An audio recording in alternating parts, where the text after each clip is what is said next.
우리 이름 중에 자기 이름 때문에 불만을 갖고 계신 분들이 많은 줄로 알아요. 그래서 미국에 오면서 잘 됐다, 이름을 좀 고치자 그래가지고 어느 날 에스더가 되고 헤더가 되고, 그죠? 뭐 탐이 되고 이런 분들이 많이 계신데, 제 시절만 해도, 제가 어릴 때만 해도 이름들을 좀 성의 없이 지은 그런 이름들이 좀 있었습니다. 요즘 부모들은 굉장히 다른데 예전에는 좀 그랬어요. 그래서 제 친구 중에는 필람이라는 여학생이 있었어요. 필람. 무슨 뜻인지 아시죠? 반드시 남자를 낳아야 된다. 그래서 팔남매 중에 자기가 한 몇 번째래요. 그래서 필람. 그래서 그런 이름 때문에 굉장히 창피했던 그런 기억이 있습니다. 갑부라는 이름도 있어요. 갑부. 여자 이름인데 갑부다. 그래서 늘 사람들이 어디 가면 같이 그분에게 뭔가를 내라 이렇게 요구했던 기억들이 있습니다. 또 뭐 막금이, 여러분 세대에 또 그런 이름들이 있으셨을 겁니다. 이름이 굉장히 중요합니다. 저는 제 이름을 세월이 흐르면 흐를수록 좀 감사하다 이런 느낌이 좀 있어요. 저한테 어릴 때는 이제 이름 때문에 놀림도 당하고, 또 이름 때문에 또 이렇게 금방 또 사람들하고 융화가 되고 친해지고 이런 것도 있었는데, 신앙생활을 제가 이제 제대로 하면서 야, 이게 굉장히 영적인 이름이구나. 태산. 태산이 높다 하되 하늘 아래 메이다. 네가 아무리 까불어도 네가 아무리 높이 올라가도 늘 하늘을 기억하고 살라. 이런 의미로 제가 재해석하면서 살아가고 있습니다. 연예인들 중에 뭐 이름 때문에 뭐 여러 에피소드가 있는데, 잠이 제일 많은 연예인이 누군지 혹시 아세요? 이미 자고 있는, 이미 자. 사연이 없어서, 스토리가 없어서 작가들이 싫어하는 연예인이 있답니다. 노사연. 마지막은 맞히기 좀 힘들 건데, 어부들이 제일 싫어하는 연예인, 우리 교회에도 그 이름이 하나 있습니다. 배 철수해. 고기 잡으려고 그러는데 배를 철수하라고. 제가 왜 이 말씀을 드리냐면, 성경에서의 이름은 굉장히 중요한 무게를 가지고 있습니다. 우리 현대 사회의 이 이름보다 성경에서 이름이 나왔을 때는 우리가 그 이름의 미닝, 그 뜻을 조금 주목해 볼 필요가 있습니다.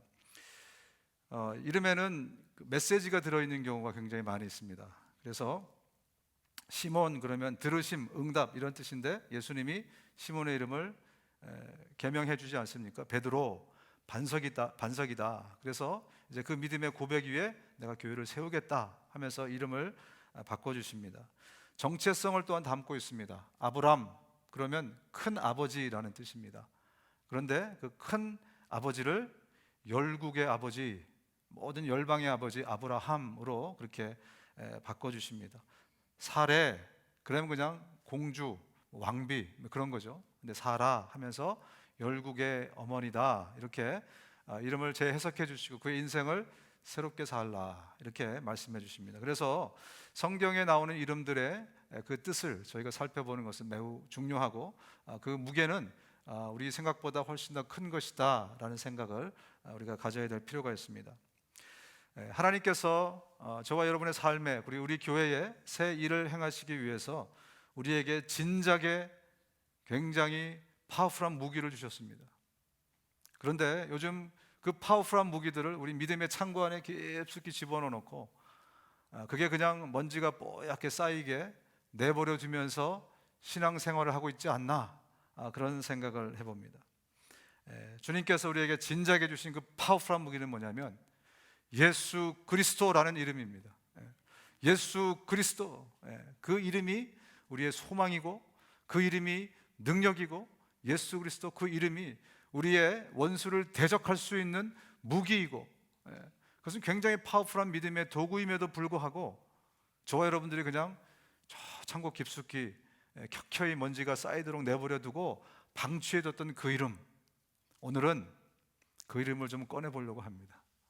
오늘은 먼지를 다 털어내고 그 이름의 능력, 주님이 새 일을 행하시기 위해서 주신 우리에게 주신 그 놀라운 파워, 이것들을 다시 한번 저희가 묵상해보고, 그리고 그 이름을 우리의 삶에서 이제는 사용할 수 있도록 그렇게 오늘 말씀을 좀 묵상해 보도록 하겠습니다. 오늘 본문으로 좀 돌아가 보면요, 우리 4장 6절에서 7절입니다. 이튿날 관리들과 장로들과 서기관들이 예루살렘에 모였는데 대제사장 안나스와 가야바와 요한과 알렉산더와 및 대제사장의 문중이 다 참여하여서 사도들을 가운데 세우고 묻되 너희가 무슨 권세와 누구의 이름으로 이 일을 행하였느냐. 오늘 본문이 이렇게 시작이 됩니다. 지금 베드로와 요한이 성전 앞에 있는 여러 가지 성전에 들어가는 문이 있는데 그 중에 The Beautiful Gate라는 미문, 아름다운 문이 있습니다. 그 문 앞에 있는 안진뱅이가 있었는데 이 안진뱅이를 일으키자 예루살렘이 지금 발칵 뒤집힌 겁니다. 온 예루살렘이 발칵 뒤집히면서 도대체 이게 어떻게 된 일이냐. 바로 그 일 때문에 5천 명이나 되는 남자들이 예수님을 믿게 되는 사건이 오늘 생긴 것이기 때문에 그래요. 그래서 가장 당황한 사람이 누구냐면 당대 정치적으로 또 사회적으로 이 그룹들을 이끌어가고 있는 파워 그룹이 있었습니다. 그 사람들이 함께 모여서 소위 비상대책위원회를 하고 있는 겁니다. 비상대책위원회는 언제 생겼다고요? 2000년 전부터 비대위가 생겼어요. 그래서 그 사람들이 위기감을 느끼고 당대 리더십이 위기감을 느끼고 함께 모여서 지금 비상대책회의를 하고 있습니다. 도대체 저 베드로와 요한은 누구인가?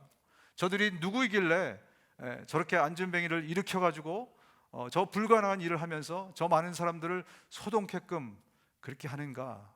그 얘기를 오늘 본문이 하고 있는 것입니다. 요즘 유행하는 말로 듣보잡이라 그러죠. 듣지도 보지도 못했던 잡거시기, 듣보잡. 그러면 아주 알려지지 않은 어떤 평범한 사람, 그런 것을 이야기합니다. 틀림없이 베드로와 요한은 듣보잡입니다. 그죠? 알려지지 않은, 요즘으로 따지면 저기 그 전라도 어디에 한 순천은 바닷가가 아니죠. 여수 혹은 목포쯤에서 물고기나 잡던 듣보잡인데 그 사람들이 예루살렘에 나타나면서 하루아침에 예루살렘에 지금 온통 소동으로 난리법석인 그 상태가 되는 것입니다. 그래서 오늘 본문에 보면 이 실세고 주류였던 관리들, 장로들, 서기관들, 대제사장 안나스와 가야바, 요한, 알렉산더 및 대제사장의 문중들이 다 모여서 그 위기감 앞에서 이제 회의를 진행하게 됩니다. 저 사람들 잡아와라. 그래서 베드로와 요한을 지금 잡아온 것입니다. 그리고 그들에게 추궁하기 시작합니다. 도대체 너희들은 누구냐? 여러분, 우리가 아는 베드로, 요한은 누구입니까? 그들은 저 시골에서 정말 어부질을 하던, 어부의 생활을 하던, 이름이 알려지지도 않았던 그런 시골 사람들이었습니다. 배움도 없고 가문도 없고 세력도 없었던 정말 촌부, 사회적으로는 굉장한 비주류에 속한 사람들이죠. 그죠? 그 사람들이었습니다. 그런데 오늘 하루아침에 예루살렘을 들었다 놨다 하는 그런 파워풀한 존재가 되어버린 겁니다. 도대체 그들의 삶에 어떤 일이 있었던 것인가? 예수님을 따라다닌다고 다녔던 3년 동안에 그들의 삶에 어떤 일이 있었길래 이런 놀라운 일이 발생했는가? 마가복음 3장입니다. 마가복음 3장 14절부터 15절인데 같이 한번 읽어보실까요? 시작. 이에 12를 세우셨으니 이는 자기와 함께 있게 하시고 또 보내사 전도도 하며 귀신을 내쫓는 권능도 가지게 하려 하심이로라. 예수님의 제자로 간택되면서 단지 예수님을 쫓아다녔던 것이 아니라 말씀만 배운 게 아니라 그들에게 어떤 예수님으로부터 권능을 부여받았어요. 그래서 그 부여받은 권능을 가지고 이제 활동을 하는, 예수님을 대신해서 활동하는 그런 존재가 되었다는 것입니다. 마가복음 16장에는 이렇게 말씀하고 있습니다. 믿는 자들에게는 이런 표적이 따르리니 곧 그들이 내 이름으로 귀신을 쫓아내며 새 방언을 말하며 뱀을 집어올리며 무슨 독을 마실지라도 해를 받지 아니하며 병든 사람에게 손을 얹은즉 나으리라. 만능 인간처럼, 그죠? 그들이 귀신을 쫓아낼 수도 있게 되고 예수의 이름으로 새 방언을 말하기도 하고 독을 마실지라도 해를 받지 않는다. 어떤 방해나 어떤 해가 와도 그걸 능히 뚫고 갈 수 있는 그런 파워풀한 존재가 됐다, 그런 의미입니다. 사람에게, 병든 사람에게 손을 얹으면 그 병이 낫게 되는 그런 파워풀한 그런 능력을 부여받은 사람들이 되었다. 이제 베드로는요 더 이상 물고기 잡는 어부가 아닙니다. 성경의 텀으로 따지면 사람 낚는 어부가 된 거예요. 예. 자신들의 힘이 아니라 예수님이 주신 By the name of Jesus, 예수 그리스도의 바로 그 이름을 가지고 파워풀한 일들을 행하는 그런 진짜 예수님의 대리들이 되었다라고 성경이 말씀을 하고 있는 것입니다. 여러분, 오늘날 우리가 사는 이 21세기의 사회, 그죠? 우리가 사는 이 사회에 누가 주류고 누가 비주류입니까? 누군가 여러분에게 물어보면 누가 주류입니까? 누가 비주류입니까? 라고 물어보면 여러분 뭐라고 대답하시겠어요? 누가 리더죠? 힘 있는 사람. 누가 리더입니까? 돈 있는 사람, 권세 있는 사람, 그죠? 그런 사람이 이 세상을 지금 이끌어가는 주류로 우리가 그렇게 인식을 하고 있습니다. 그런데 시간이 지나가면서 힘 떨어지고 돈 떨어지고 건강마저 떨어지면 어떻게 되죠? 이렇게 높이 올라갔던 주류가 갑자기 비주류가 되어버립니다. 그렇다면 이 세상의 진짜 주류는 누구인가? 누가 이 세상을 리더하는 참 주류인가? 그럼 궁금하지 않습니까? 답은 하나입니다. 이 세상의 주인이 임명하는 사람이 주류고 비주류로 임명하는 사람이 비주류가 되는 것입니다. 여러분 동의하십니까? 이해가 되십니까? 그렇죠. 이 세상을 지배하는, 우리가 보기에 어떤 힘과 돈과 권력 있는 사람이 주류처럼 보이지만 사실 이 세상의 주류는 누가 임명하냐면 이 세상을 통치하고 다스리는 주인이 누가 주류인지 누가 비주류인지를 결정하신다는 사실입니다. 빌립보서 2장 10절입니다. 하늘에 있는 자들과 땅에 있는 자들과 땅 아래에 있는 자들로 모든 무릎을 예수의 이름에 꿇게 하시고, 이 말씀이 어떤 의미를 담고 있냐면 이 세상의 주인, 이 세상을 다스리시는 분은 이제 예수 그리스도다, 이 말씀을 하고 있는 겁니다. 이 세상의 주인이 예수 그리스도라는 것입니다. 많은 그리스도인들 가운데서 우리가 헷갈린 게 있는데 지금 이 땅을 사탄이, 마귀가 다스리고 있다고 생각하는 분들이 계세요. 지금 이 세상을 사탄이, 마귀가 다스리고 있어서 우리가 어떤 해프닝이 생기면 저거는 당장 생각되는 게 마귀의 방해다, 그죠? 아무래도 비중이 그쪽으로 가 있기 때문에 우리가 그런 생각을 하는 것이 아닌가. 여러분, 이 세상을 다스리는 주인은 마귀와 사탄이 아닙니다. 악한 영들이 아니라 예수 그리스도, 그분 앞에 모든 존재들이 무릎 꿇고 모든 어토리티를 다 그분 앞에 올려놨습니다. 이제 하나님이 그를 높이셔서 그분이 이 땅을 다스리고 지배하십니다. 다시 말씀드리면 이 세상을, 미국을 지금 다널드 트럼프가 인도해가는 것 같지만 하나님께서 이 모든 것을 다스리고 계시다는 거예요. 예수 그리스도, 그분이 이 세상의 주인이세요. 그런데 그분이요, 저와 여러분 우리 그리스도인들에게 주신 것이 뭐냐면 자신의 이름을 주셨습니다. 그 얘기가 뭐냐면 이제 그분이 우리를 주류로 인정하시면서 그분의 어토리티를, 그분의 이름을 주시면서 또한 제자들에게 주신 것과 마찬가지로 우리에게도 파워와 영적 능력을 주셨다는 거예요. 그들의 삶이, 그 촌보했던 사람들의 삶이 예수의 이름, 그 하나의 권능의 터치, 그 한 번의 터치로 세상의 비주류에서 주류가 된 것처럼 이제 예수 그리스도, 그분께서, 이 세상의 주인께서 저와 여러분에게 그분의 이름을 주시고 그분의 어토리티를 주시고 능력을 주셔서 이제는 이 세상의 비주류로 이 넓은 대륙에 아시안 마이너리티로 살라고 한 것이 아니라 이 땅을 이제는 지배하고 다스려라 라고 그분의 어토리티를 주신 것입니다. 우리가 많이 배웠습니까? 베드로와 요한이 많이 배웠습니까? 우리가 돈과 권세가 있습니까? 베드로와 요한이 그렇습니까? 그렇지 않지 않습니까? 그런데 그들은 오늘 그들이 살고 있는 사회를 뒤집어 놨어요. 뭘로? By the name of Jesus, 예수 그리스도, 그분의 이름, 그분의 권능으로. 하나님은 저와 여러분이 이 세상의 주류로 살기를 원하십니다. 이 세상을 저와 여러분들에게 맡겨주셨어요. 이제 우리가 어깨를 펴고 그 이름을 가지고 당당하게 그 이름을 선포하고 그 어토리티를 실행하면서 우리의 삶을 매니지해 가야 됩니다. 그게 오늘 본문에서 저와 여러분들에게 강력하게 주시는 하나님의 메시지입니다. 너희는 세상의 소금이니 소금이 만일 그 맛을 잃으면 무엇으로 짜게 하리요? 너희는 세상의 빛이라 산 위에 있는 동네가 숨겨지지 못할 것이다. 이제 우리의 정체성은 이 세상을 비추는 빛으로, 이 세상을 정화시키는 소금으로, 그렇게 우리의 정체성을 주님이 주신 것입니다. 우리의 삶이 이제 정말 그 오토리티와 파워를 가지고 살아가는 삶일진데, 이제는 우리가 세상을 주도해가는, 그들을 이끌어가는 그러한 삶이 마땅히 그렇게 되어야 될 줄로 믿습니다. 오늘 본문의 마지막 절을 보면 아주 이례적인 일이 있습니다. 이 표적으로 병 나은 사람은 40여 세나 되었더라. 이 기적으로 안진뱅이가 일어서게 됐는데 그의 나이를 이례적으로 기록하고 있는 것입니다. 성경은 몇 천 년의 역사를 지금 이 짧은 곳에 담고 있기 때문에 중요하지 않은 것은 있다 없다? 없습니다. 그러니까 이렇게 40살이라고 딱 써놓으면요, 저 같은 사람이 고민에 빠지기 시작합니다.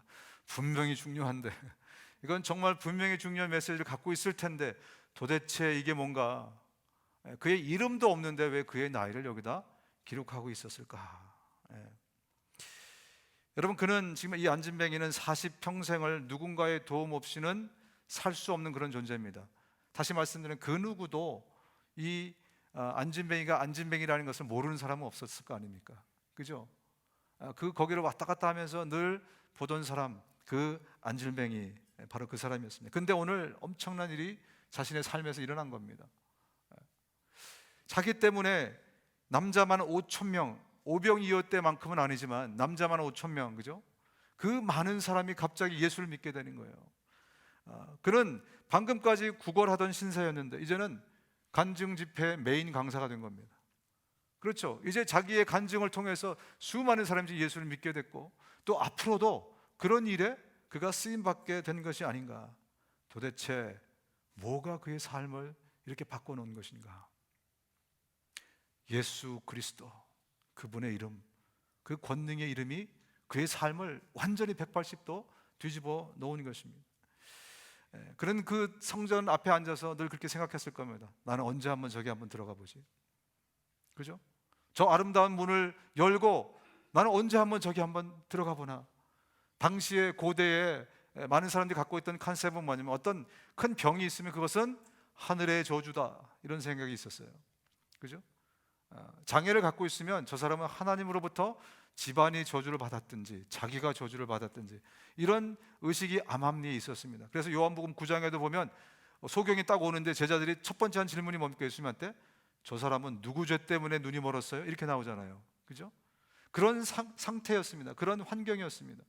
그렇기 때문에 그는 누가 그를 데리고서라도 저 문을 통과할 수 없었던 거죠. 그렇게 보면 그 안에 들어가는 것이 얼마나 그에게 큰 소원이었고 간절함이었겠습니까? 오늘도 아마 동량을 받으면서, 그죠? 오늘은 몇 푼이나 벌까? 오늘은 얼마나 벌까? 생각과, 또 한편으로는 나는 언제 한번 저기 들어가 보지? 이런 생각을 교차돼서 왔다 갔다 하고 있는데, 누가 앞에 나타나더니 자신의 손을 이끌고 뭐라고 외쳤습니까? 다시 한번 우리가 같이 한번 읽어볼까요? 같이 한번 외쳐보겠습니다. 사도행전 3장 6절입니다. 시작. 은과 금은 내게 없거니와 내게 있는 이것을 너에게 주노니 나사렛 예수 그리스도의 이름으로 일어나 걸으라. 엄청난 말을 했는데 엉겹결에 일어나게 된 겁니다. 일어났더니 일어나지는 거죠. 그죠? 여러분, 말이나 뭐 이런 동물들이 이제 태어나잖아요. 그럼 정말 신기하게 한 번도 걸어본 적이 없는 그 새끼가 잠시 후면 어떻게 합니까? 뒤뚱뒤뚱 하더니 해서 일어나고 뛰는 거예요. 마치 저는 그 장면이 생각났습니다. 40여 년 동안 한 번도 걸어본 적이 없는 그 사람이 어떤 힘에 의해서 일어나더니, 그리고 그는 걷게 되고 뛰게 되고 드디어 그 성전 미문을 통과하게 됩니다. 많은 사람들이, 아마 그 동네에서 가장 유명한 인사 중에 하나였을 겁니다. 그죠? 그 사람들이 그의 간증을 듣고 베드로의 설교를 들으면서 이제는 예수 그리스도, 그분의 이름 앞에 무릎 꿇게 되는 놀라운 일이 그의 인생을 통해서 일어나게 된 거죠. 진짜 놀라운 일은 아마 그의 인사이드에서 생겼을 것입니다. 아웃사이드도 대단하지만 그는 그렇게 생각했겠죠. 나는 버려진 사람이다. 나는 저주받은 인생이다. 나는 쓸모없는 사람이다. 내 인생에 희망은 단 1도 없다. 그런데 어느 날 예수 그리스도, 그분의 이름이 자기의 인생을 터치하자마자 어떤 일이 발생했습니까? 저 비주류였던, 저주받았다고 생각했던, 늘 혼자 저렇게 쭈그러져 앉아 있었던 바로 그 인생이 완전히 새로운 인생으로, 그의 인생 안에서 새 일이 시작된 거예요. 괜히 겉으로도 놀라운 일이지만 그 인사이드가 더 놀라운 변화가 생겼을 것입니다. 이제 하나님이 나를 준비하신 것이구나. 하나님이 나를 기억하시는구나. 이제는 어디를 가도 사람들이 뭐라고 얘기했겠습니까? 저주받은 인생이 아니에요. 버림받은 인생이 아닙니다. 너는 하나님이 터치하신, 하나님의 손이 함께하는 인생이야. 제가 지난주에도 그런 말씀을 나눈 것 같은데, 설교를 하도 많이 해가지고 어디서 설교를 하는 건지 모르겠지만, 하나님의 손이 함께하는 인생이란 칭찬, 대단한 칭찬 아닙니까? 요셉을 보면서 저 사람을 보니 정말 하나님이 함께하는 인생이다. 다윗을 보면서 사람들이 저 사람은 하나님이 함께하는 인생이니까 우리가 건드려서는 안 돼. 얼마나 정말 파워풀한 일이 발생한 것입니까? 오늘 이 안진뱅이에게 그런 일이 생겼던 것입니다. 이제는 많은 사람들에게 오히려 동량을 구걸하던 사람이 이제는 그 사람들을 영적으로 리드하는 사람이 되어버렸어요. 뭐 때문에? By the name of Jesus. 예수 그리스도, 그분의 이름의 권능, 그분의 이름 때문에 이제는 이도 베드로와 요한과 함께 그 예루살렘을 들었다 놨다 들썩이게 할 수 있는 그런 파워가 그의 인생에 주어졌다는 것입니다. 여러분, 이게 예수 믿는 맛입니다. 이게 예수 믿으면서 우리가 하나님으로부터 얻는 은혜입니다. 혹시 여러분 가운데서도 내 인생은 뭔가, 나의 삶은 뭔가, 나에게는 정말 희망이 1도 없다, 혹시 이런 생각을 갖고 있는 분이 계시다면, 여러분, 그 인생을 한꺼번에 바꿀 수 있는 존재는, 한꺼번에 바꿀 수 있는 힘은 By the name of Jesus, 예수 그리스도, 그분의 이름입니다. 그분이 여러분을 뒤집으실 것입니다. 아직 게임은 끝나지 않았습니다. 아직 게임은 끝나지 않았습니다. 예수 그리스도, 그분의 이름은 그래서 우리의 운명을 바꾸고 우리의 인생을 바꾸는 그러한 이름입니다. 왜냐하면 그분이 이 땅의 주인이시기 때문에 그렇습니다. 다시 본문으로 돌아가서 우리 사도행전 4장 8절에서 10절을 함께 좀 읽겠습니다. 시작. 이에 베드로가 성령이 충만하여 이르되, 백성의 관리들과 장로들아, 만일 병자에게 행한 착한 일에 대하여 이 사람이 어떻게 구원을 받았느냐고 오늘 우리에게 질문한다면, 너희와 모든 이스라엘 백성들은 알라. 너희가 십자가에 못 박고 하나님이 죽은 자 가운데서 살리신 나사렛 예수 그리스도의 이름으로 이 사람이 건강하게 되어 너희 앞에 섰느니라. 지금 베드로 앞에, 한낱 어부 앞에 이 예루살렘의 주류들, 실세들이 절절매면서 긴장하면서, 그죠? 이 베드로에게 물어봅니다. 도대체 무슨 권능으로, 누가 시켜서, 누구의 힘으로 너는 그런 일을 했느냐?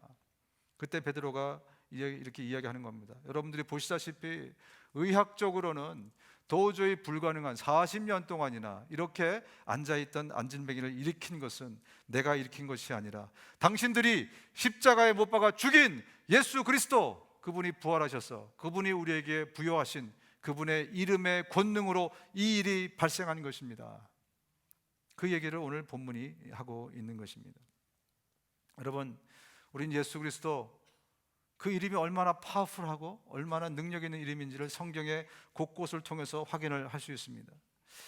요한이 특별히 오늘 베드로와 함께 그 안진뱅이를 일으켰던 그 요한이 이렇게 얘기합니다. 요한이 예수께 여짜오되, 선생님, 우리를 따르지 않는 어떤 자가 주의 이름으로 귀신을 내쫓는 것을 우리가 보고 우리를 따르지 아니함으로 금하였나이다.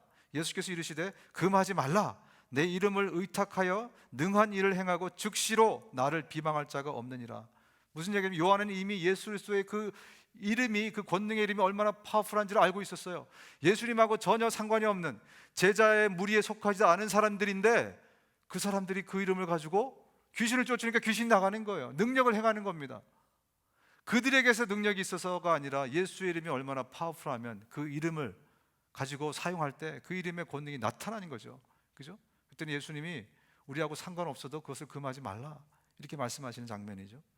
하나님이 바울의 손으로 놀라운 능력을 행하게 하시니 심지어 사람들이 바울의 몸에서 손수건이나 앞치마를 가져다가 병든 사람에게 얹으면 그 병이 떠나가고 악귀도 나가더라. 이에 돌아다니며 마술하는 어떤 유대인들이 시험 삼아 악귀 들린 자들에게 주 예수의 이름을 불러 말하되, 내가 바울이 전파하는 예수를 의지하여 너에게 명하노니 하더라. 얼마나 능력이 많이 나타났으면 바울의 손수건을 가져다가, 성경 읽다 보니까 이 손수건이 보이네. 저도 누군가가 이 손수건을 가지고 능력을 일으킬 만한, 거죠. 얼마나 예수 그리스도의 이름이 능력 있고 파워풀하면 바울이 쓰던 손수건을 가지고 가서 막 되니까 막 능력이 일어나는 겁니다. 그리고 누굽니까? 마술하는 사람들, 완전히 귀신 들린 사람들 아니에요, 그죠? 그 사람들이 예수의 이름을 가지고 흉내낼 정도로 예수의 그 이름은 권능 있는 이름, 능력 있는 이름, 그 이름을 사용하는 것이 유행이 되어버린 거죠, 그죠? 그 얘기를 본문이 담고 있습니다. 또한 예수 그리스도 그 이름은 이제는요 이 유대 사회에서 만병통치하게 됩니다. 또 예루살렘 근방의 여러 동네에 사는 많은 사람들이 병든 사람과 악한 귀신에게 시달리는 사람들을 데리고 모였는데 그들은 모두 고침을 받았다. 예수 그리스도 그분이 고쳐주시고 또 그분의 이름을 가지고 말할 때 많은 병자들이 나음을 얻게 된다는 것이죠.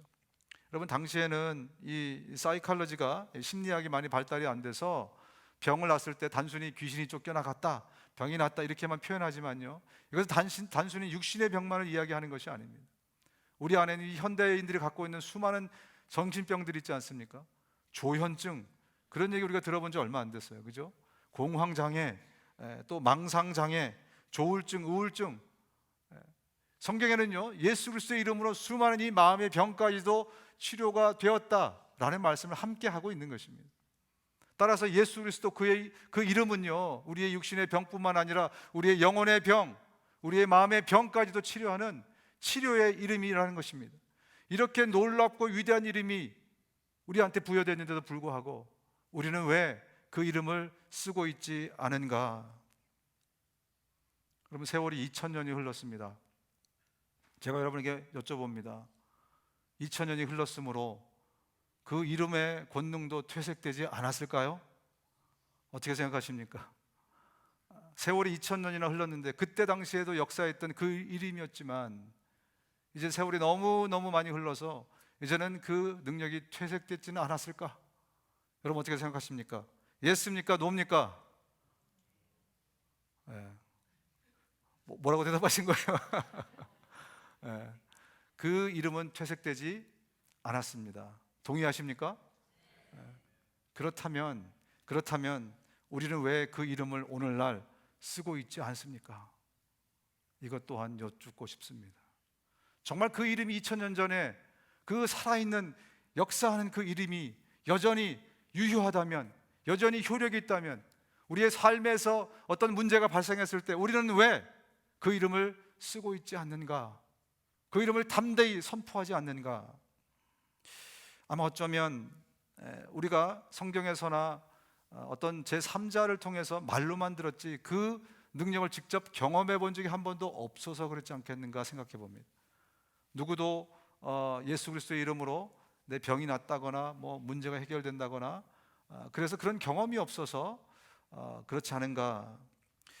또 한 가지는 저건 아주 특별한 은사 받은 사람만 그 이름을 사용할 때 능력이 나타나는 것이 아닌가, 그런 오해를 또 가지고 있을 수 있지 않겠는가, 그죠? 그래서 옛날에 과거에 뭐 소나무 몇 개나 뽑았다는, 그죠? 기도하면서 소나무 뿌리 몇 개 뽑았다는 그런 사람들이 부흥 집회를 인도하면서 걸걸한 목소리가 예수 그리스도의 이름을 하면서 그걸만 봤기 때문에 나 같은 평범한 사람이, 베드로와 요한 같은 사람이 이 예수의 권능의 이름을 사용해도 능력이 나타날 것인가?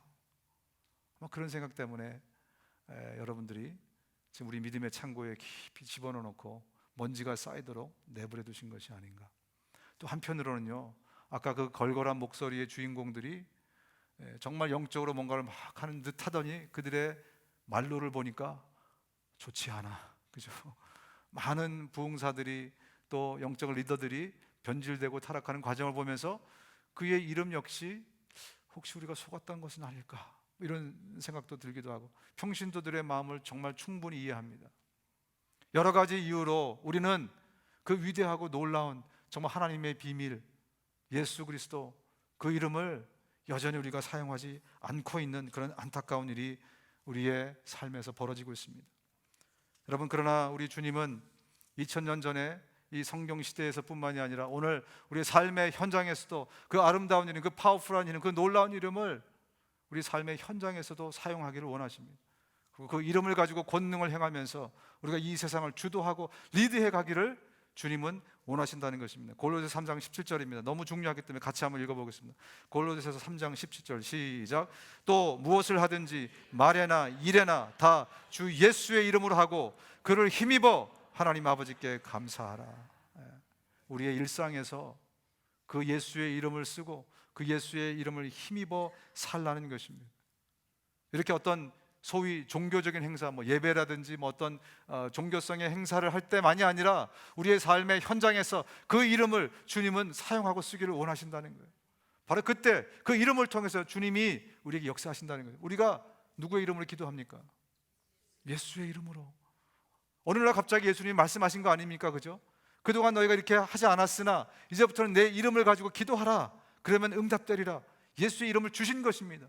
다시 말씀드리자면 예수의 이름은 단순한 어떤 펄슨의 네임이 아닙니다.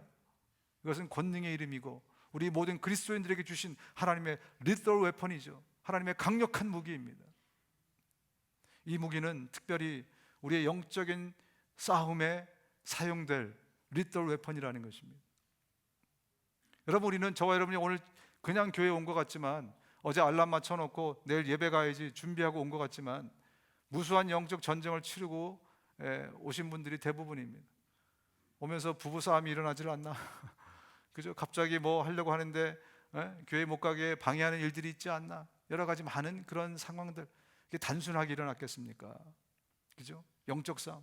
그 영적 싸움에 우리는 우리의 씨름은 혈과 육을 상대하는 것이 아니라 통치자들과 권세들과 이 어둠의 세상 주관자들과 하늘에 있는 악의 영들을 상대함이라. 이 영적 전쟁에서 우리가 쓸 가장 강력한 무기는 예수 그리스도, 그분의 이름이라는 것입니다. 여러분 정말 믿으십니까? 분명히 믿으십니까? 그렇다면 이것이 우리의 삶에서도 정말 파워풀한 무기라는 것을 믿으십니까? 가슴에 손을 얹겠습니다. 머리에 손을 얹으셔도 됩니다. 제가 외치고 예수 그리스도의 그 권능의 이름으로 외치고 여러분들이 여러분의 삶의 문제들을 정말 믿음으로 함께 외치면서 이 모든 문제들이 우리 삶에서 떠나갈 수 있도록 그런 시간을 좀 가졌으면 좋겠습니다. 제가 외치면 여러분이 아멘으로 화답하시기 바랍니다. 내가 나사렛 예수 그리스도의 이름으로 명하노니 육신의 병아 물러갈지어다. 더러운 병아 물러갈지어다. 우울증아 물러갈지어다. 모든 마음의 병아 물러갈지어다. 예수 그리스도의 이름으로 명하노니 자살하고 싶은 마음아 물러갈지어다. 내가 예수 그리스도의 이름으로 명하노니 마음을 어둡게 하는 세력아 물러갈지어다. 예수 그리스도의 이름으로 명하노니 악한 영아 물러갈지어다. 우리의 마음을 현혹시키고 시험 들게 하고 유혹하는 모든 영들아 물러갈지어다. 내가 나사렛 예수 그리스도의 이름으로 명하노니 모든 중독은 물러갈지어다. 여러분, 우리의 삶은 은혜로 살아가는 삶이라고 말씀드렸습니다. 우리 스스로 우리 힘으로 할 수 있는 건 아무것도 없습니다. 정말 그것이 너무나 확실하다면 이제 정말 그분의 이름을 의존하고 의지하시기 바랍니다. 우리의 모든 삶의 문제 가운데 여러분들이 정말 주님께 기도하면서 주님, 내가 예수 그리스도의 이름으로 명합니다. 역사하소서. 그 이름을 붙들고 그 이름으로 여러분의 인생의 새 일이 시작될 수 있기를 주님의 이름으로 축원합니다. 마지막으로 우리 11절 12절을 보겠습니다. 이 예수는 너희 건축자들의 버린 돌로서 집 모퉁이의 머릿돌이 되었느니라. 다른 이로서는 구원을 받을 수 없나니 천하 사람 중에 구원을 받을 만한 다른 이름을 우리에게 주신 일이 없음이라 하였더라. 그 위대하고 아름다운 이름은 우리에게 가장 귀한 영생이라는 선물을 주시는 이름입니다. 그 이름 이외에 다른 이름으로는 우리에게 영원히 살 영생이라는 선물을 주신 적이 없다고 말씀하는 것입니다. 오직 이것을 기록함은 너희로 예수께서 하나님의 아들 그리스도이심을 믿게 하려 함이요 또 너희로 믿고 그 이름을 힘입어서 생명을 얻게 하려 함이니라. 요한복음 끝에 가보면 왜 요한이 이것을 다 요한복음을 이렇게 장장 기록을 했는가? 바로 그 이름을 너희들이 소유하게 함으로 그 이름 때문에 너희들이 영생을 하게 하려고 이렇게 기록을 했다라고 말씀을 하고 있습니다. 생명을 주는 이름, 그 이름이 예수 그리스도의 이름입니다. 누구든지 주의 이름을 부르는 자는 구원을 받으리라. 또 사도행전에서 이렇게 말합니다. 누구든지 주의 이름을 부르는 자는 구원을 받으리라. 왜? 그 이름을 부를 때 주님이 우리에게 영원한 생명을 주시기 때문에 그렇습니다. 따라서 우리 그리스도인들은요, 이 생명의 이름을 유통하는 복음의 유통자들입니다. 오늘 제자들에게 이 종교 지도자들이 묻습니다. 너희들은 이제 협박하면서 이렇게 말합니다. 그들을 불러 경고하여 도무지 예수의 이름으로 말하지도 말고 가르치지도 말라, 이렇게 말합니다. 그랬더니 베드로와 요한이 대답하여 이르되 하나님 앞에서 너희들 말 듣는 것이 하나님의 말씀을 듣는 것보다 옳은가 너희들이 판단하라. 우리는 보고 들은 것을 말하지 아니할 수 없다. 내 목숨을 너희들이 앗아간다고 해도 나는 이 생명의 이름 예수 그리스도, 이것을 외칠 것이며 이 이름으로 살아갈 것이며 이 이름을 선포하며 살아갈 것이다. 나를 죽여라, 나를 죽여라, 그 얘기를 하고 있는 겁니다. 저는 그런 생각해 봅니다. 저와 여러분들이 정말 진작에 성경을 더 깊이 봤었더라면 벼락부자가 되었지 않겠는가. 요즘 돈 버는 사람들 보십시오. 다 유통업자들입니다. 이제는 자기 물건을 만들어 갖고 벼락부자가 될 수 없어요. 아마존이 그렇습니다. 그죠? 아마존이 자기 물건을 하나도 안 만들어요. 근데 세계에서 가장 부자가 됐어요. 코스코가 그렇죠. 우리 자주 가는 코스코. 그죠? 자기 물건이 뭐 얼마나 있습니까? 대부분 다 유통해 주는 거예요. 그죠? 사실 이 소셜 미디어도 마찬가지입니다. 페이스북이나 SNS 다 마찬가지입니다. 유통이 힘이다. 성경에서 그렇게 가르쳐 주고 있는데 우리가 진짜 그 원리를 배웠더라면, 그죠? 얼마나 우리가 지금과 다른 삶을 살고 있지 않겠는가. 여러분, 우리 그리스도인들의 메인 잡은 예수 그리스도, 그 능력의 이름을 유통하는 자들입니다. 그 능력을 내가 사용하고 그 능력으로 살아가고 그 이름으로 살아가고 그리고 그 이름을 유통하는 자들, 이게 우리 그리스도인들이라는 것입니다. 아무쪼록 여러분, 우리의 삶은 예수 그리스도, 그분을 우리의 입술로, 그리고 우리의 삶의 모습을 통해서, 우리의 언행 심사를 통해서 유통하는 자들이라는 것을 기억하십시오. 이번 한 주간이 정말 우리 모두에게 그런 충실한 유통업자의 삶을 살 수 있는 그런 기간이 될 수 있기를 주님의 이름으로 축원합니다.